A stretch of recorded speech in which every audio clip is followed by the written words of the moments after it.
Bonjour et bienvenue à toutes et à tous. Olivia Yassé est à Abidjan. La deuxième dauphine de Miss Monde 2021 a foulé le sol ivoirien hier soir. Elle a été reçue au pavillon d'honneur de l'aéroport Félix Houphouët-Boigny par des autorités ivoiriennes, sans oublier les nombreux fans qui ont effectué le déplacement. La Côte d'Ivoire se dote d'une centrale flottante de 200 MW. Cette unité s'inscrit dans la volonté de l'État ivoirien de renforcer le réseau électrique national. Les acteurs du secteur de l'électricité se sont donc rendus sur le site de la société Car Power à Yopougon, Azito. Le point de Jean-Luc Bambo. Ce bateau qu'on peut observer depuis quelques jours dans les eaux d'Azito est une unité de production d'électricité, fruit de la coopération entre l'État de Côte d'Ivoire et la société Car Power.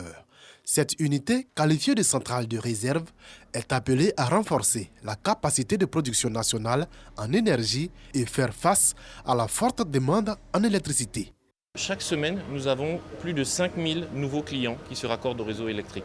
Donc nous avons une demande d'énergie qui augmente chaque semaine et sans compter les clients existants qui également choisissent d'avoir plus d'équipements à la maison et donc de consommer plus d'énergie. Il est donc essentiel pour satisfaire les clients que nous disposions de suffisamment de capacité. Ce sont environ 200 MW additionnels qui seront apportés au parc énergétique grâce à cette unité flottante. Les travaux de raccordement avec le réseau national sont en cours. Nous voyons que les travaux avancent très bien. Depuis 2 semaines, donc les équipes de Car Power, en relation avec les équipes de Côte d'Ivoire Énergie, de CIE, ont commencé sur terre donc, à construire des pylônes, à construire toutes les infrastructures nécessaires pour le raccordement donc, du bateau. Et donc les travaux de raccordement vont se poursuivre pendant environ 3 semaines et cela permettra donc de pouvoir donc, délivrer de l'énergie au profit donc, de l'ensemble des consommateurs ivoiriens. La fin des travaux de raccordement et l'entrée en service de cette unité est prévue pour mi-avril. Des travaux qui pourraient entraîner des perturbations sur les réseaux, mais le directeur général de Côte d'Ivoire Énergie rassure. Ces travaux, pour pouvoir respecter les délais que nous nous sommes imposés, nécessitent qu'ils soient faits en journée et même la nuit. Et donc nos équipes travaillent à faire en sorte que l'impact soit le moindre possible sur les consommateurs. C'est ce travail qui est en cours. Comme centrale de réserve, cette unité permettra à la Côte d'Ivoire de faire face aux aléas qui pourraient survenir dans l'exploitation du réseau.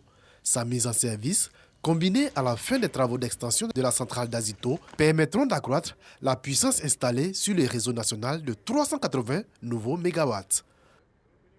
L'artiste malien Sidiki Diabaté à l'hôpital Mère-Enfant de Béjerville pour apporter le réconfort aux enfants malades, réconfort à travers sa musique. Vous allez le voir dans cet élément de Issaïo. Sidiki Diabaté à l'hôpital Mère-Enfant de Béjerville. La star de la musique malienne est venue apporter réconfort moral aux enfants malades de cet établissement sanitaire. L'artiste malien a chanté avec eux.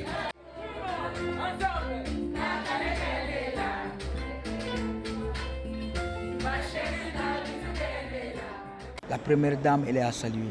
Pas parce qu'elle est une première dame, pas parce qu'elle est la femme du président Alassane Ouattara. Non, elle est à saluer. Cet hôpital apporte du bonheur. Que Dieu fasse que ce projet continue partout en Afrique. Que son association puisse faire ce projet au Mali, en Guinée, au Sénégal, au Burkina Faso, dans les autres pays. Les gens en ont besoin. Un geste fortement apprécié par les responsables de l'hôpital. On a fait un circuit. On a visité les enfants qui sont en oncologie pédiatrique. C'est des enfants qui sont atteints du cancer. Voilà. Sidiki les a vus. Ils ont été émerveillés. Le boom qu'ils ont reçu aujourd'hui, ça nous accompagne dans notre traitement. Et ensuite, vous avez vu la salle d'éveil. Personne ne voulait quitter la salle d'éveil parce que Sidiki, il est bon. Sidiki Diabaté a consacré plus d'1 heure de temps à ces enfants malades qui n'ont pas boudé leur plaisir. Dans le reste de l'actualité au Burkina Faso, la défense a poursuivi hier ses plaidoiries dans le procès de l'assassinat de Thomas Sankara. Les dernières avant le délibéré des juges, il ne manque plus que le cas de Gilbert Diendéré, considéré comme l'un des principaux responsables de la mort du père de la révolution burkinabé. Bouteilles, emballages, paille, l'île de Gorée, au large de Dakar, se bat contre la pollution plastique. Ce rocher, d'où sont partis pendant plusieurs siècles des esclaves africains vers les Amériques, est inscrit au patrimoine mondial de l'UNESCO. Et il reçoit chaque jour entre 700 et 1000 visiteurs qui laissent derrière eux des centaines de kilos de déchets. Regardons. Vu de loin, tout va bien. Mais vu de près, l'île de Gorée, ça ressemble à ça. Des kilos et des kilos de déchets plastiques jonchent les rivages de ce rocher d'une vingtaine d'hectares au large de Dakar. Un spectacle qui désole le responsable de l'assainissement de l'île. Des fois, il n'y a que plus de 700 ou 1000 personnes par jour, visiteurs. Parfois, l'île reçoit plus de 700 personnes, voire 1000 visiteurs par jour. Ils amènent énormément de déchets plastiques et ils les laissent ici, sur les lieux. On nettoie tous les jours et tous les 2 jours, on transfère à peu près 700 à 800 kilos de déchets vers Dakar. L'île symbole de la traite atlantique des esclaves, inscrite au patrimoine mondial de l'UNESCO, paye cher son attractivité touristique. Les 2/3 des déchets qui y sont collectés proviennent des visiteurs. Des poubelles ont beau avoir été installées devant chaque maison, rien à faire, le plastique prolifère et l'impact sur la biodiversité est déjà dramatique. Il y a quelques années, depuis la terre ferme, on pouvait pêcher toutes sortes de poissons, comme des dorades.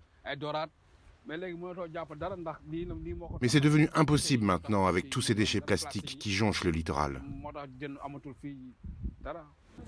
Même bien au-delà des côtes, pêcher est devenu compliqué.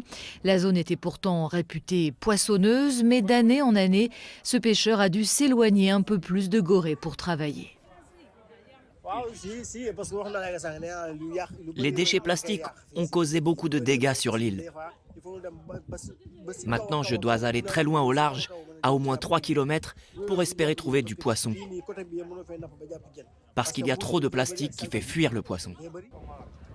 En attendant de réussir à limiter la production de déchets, la municipalité s'efforce au moins de les trier et de les valoriser. Sur cette colline qui domine l'île, tout ce qui est organique est transformé en compost.